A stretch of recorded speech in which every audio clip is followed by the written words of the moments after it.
Bonjour tout le monde, c'est votre curé qui vous démontre son affection. Je vous aime et j'ai hâte à vous voir les dimanches. Maintenant que nos églises sont pleinement ouvertes, bien sûr il faut porter nos masques, etc. et puis laver les mains, mais sinon les églises sont pleinement ouvertes et c'est avec plaisir qu'on vous accueille. Le pape a demandé qu'on consacre le cœur immaculé de Marie demain, vendredi, 25 mars, la fête de l'Annonciation, donc 9 mois avant Noël. Annonciation, c'est le moment où Marie est devenue enceinte de l'action de l'Esprit Saint. Il a demandé que ce jour-là, vendredi, on puisse consacrer au cœur immaculé de Marie la Russie et l'Ukraine. Alors, j'aimerais qu'on le fasse. Alors, vendredi à 9 heures et puis samedi matin aussi à 9 heures, là, le 26, là, à la messe de 9 heures, nous allons prier pour cette intention-là et faire une prière spéciale de consécration au cœur immaculé de Marie, de l'Ukraine et la Russie. Et je vous conte un petit secret, moi je porte aussi le Yémen dans mon cœur parce que la violence là dont personne ne parle est tout aussi terrible. Mais on porte tout ça, on porte ça à Marie. Alors, si vous ne pouvez pas venir à ces célébrations-là, je vous invite à le faire chez vous en famille, hein, de vous réunir en famille et dire, nous, on va faire un chapelet ensemble pour cette intention-là. Et si vous n'avez pas de famille chez vous, appelez quelqu'un et faites-le sur le téléphone. Prenez le téléphone et dites, bon, on va prier le chapelet ensemble, tous les deux, etc. Et à l'intention de la fin de cette guerre violente-là qui a lieu présentement en Ukraine et la Russie. Vous savez que les orthodoxes russes et les orthodoxes ukrainiens aiment beaucoup Marie. Ils l'appellent Theotokos, une bien-aimée Theotokos. Theotokos en grec, ça veut dire la mère de Dieu. Et ce petit chant, oh Theotokos, Mother of our God, Mère de notre Dieu, prie pour nous qui te chantons. Alléluia. Je l'ai traduit de l'anglais que je connaissais. Alors demandons à Marie pour une... Ça pourrait paraître bizarre de dire, bah, écoutez, ce que Dieu veut pas, arrêtez la main. Pourquoi est-ce qu'il faut qu'on lui demande? Sûrement qu'elle veut que ça arrête, cette violence. Ben oui, bien sûr, bien sûr, bien sûr. Le problème, c'est pas avec Dieu, le problème, c'est avec nous.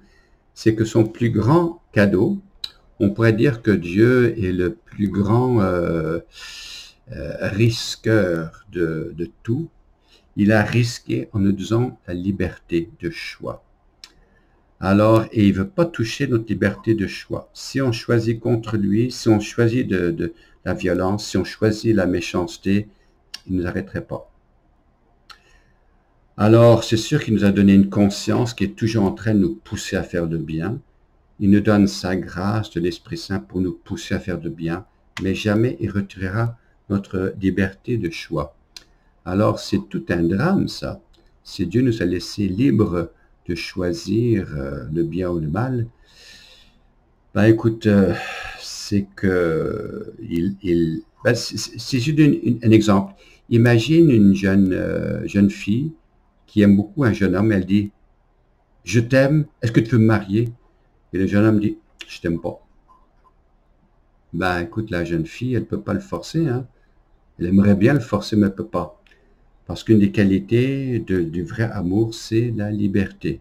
Le jour où ce jeune homme dira « Ben oui, je t'aime, je me donne à toi. » Ah, ben ça, tout d'un coup, ça devient deux libertés qui viennent ensemble. Et c'est ce qui fait le charme de la chose, la grandeur de la chose, hein. Alors, par analogie, c'est la même chose avec Dieu. Dieu veut qu'on l'aime librement et ça fait le charme, la grandeur de l'amour avec Dieu. Mais pour cela, il faut qu'il y ait une autre option. Et l'autre option, c'est dire non. Je vais être violent. Alors Dieu prend un risque immense, mais l'amour, ça laisse libre. Alors c'est vrai que la violence ne plaît pas du tout à Dieu en Ukraine, à Marie. Hein. Ils doivent en pleurer des chaudes larmes.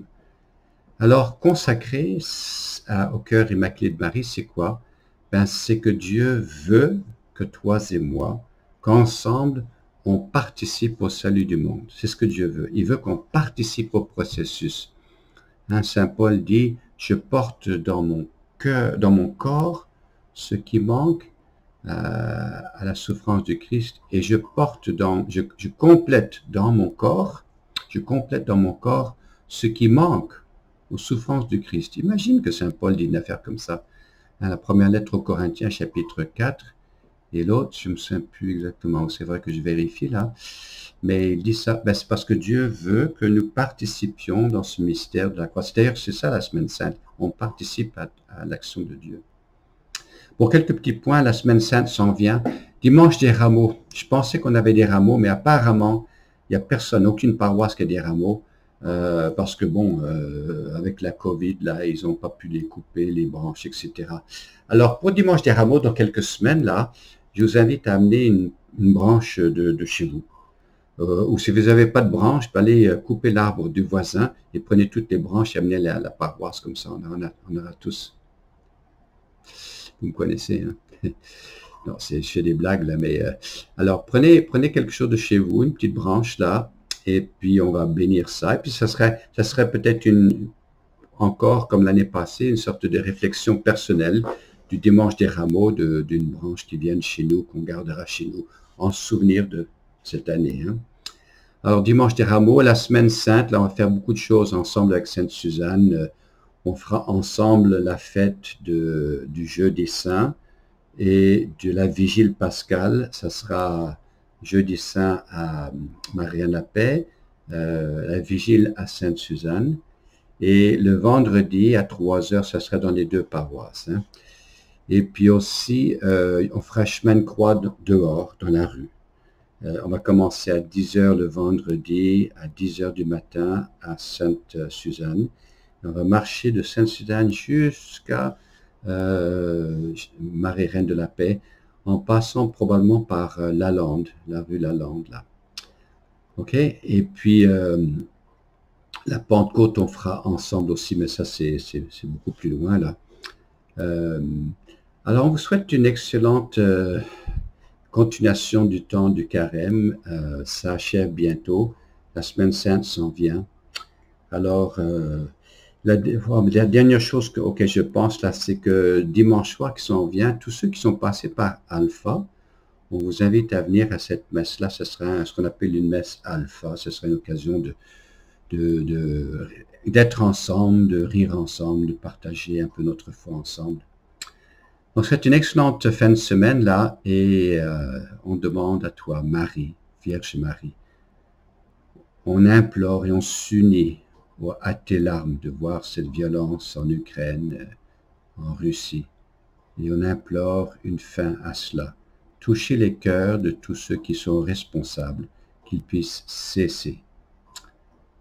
Bon, bonne semaine à tout le monde. Le Seigneur vous bénisse.